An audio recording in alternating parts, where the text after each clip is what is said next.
Inaabangan at itinuturing na isang malaking pagdiriwang ang pagsalubong sa Chinese New Year, hindi lang ng mga Filipino-Chinese, kundi maging ng ibang mga Pinoy. Silipin natin ang mga paghahanda sa Binondo sa ulat ni Alan Francisco.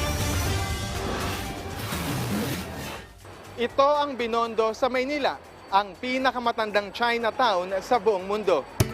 At ilang araw bago ang mismong pagdiriwang ng Chinese New Year sa February 10, ganito ang sitwasyon sa Binondo sa Maynila. Mas dumami ang mga tao, mas sumigla ang komersyo. Kanya-kanya ng pakulo at mga promo. Maraming mga establishmento na may mahabang pila ng mga customer.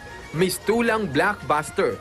Gaya na lang ng restaurant na ito na mula alas 7 ng umaga hanggang alas 10 ng gabi, dinadagsa ng mga gustong kumain ng kanilang mga paninda.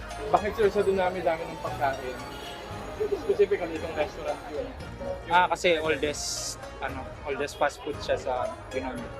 Aminado silang nagsimula silang dumugin nang maibida sila ng mga vloggers. Lechon kawali, kiampong, gokong, patatim, oyster cake, xiaolong bao, siomai, dumplings. Mabenta rin itong tinatawag na Binondo Bites. Sarap ma'am. Sarap po. Mawawala ba naman ang bida ng handaan tuwing Chinese New Year? Ang tikoy ng presyo ay naglalaro mula 65 pesos hanggang 300 pesos depende sa laki. Parang samahan ninyo. Oo, para lalong intact. Tikoy, bumili ko yung tikoy.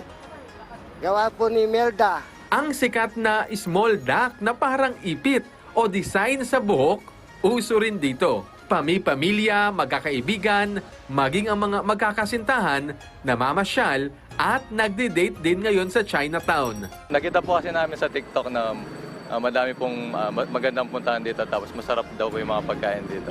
So, yun, nag-decide po siya na pumunta kami dito, then yun po. At usually ang boyfriend, pag nag-decision si girlfriend, Musunod lang palagi. Hindi lang mga Pinoy ang gumagala ngayon sa Binondo, kundi mga banyaga rin. Tulad niya na galing pa sa bansang Espanya. The food is so tasty for me. Alan Francisco para sa Pambansang TV sa Bagong Pilipinas.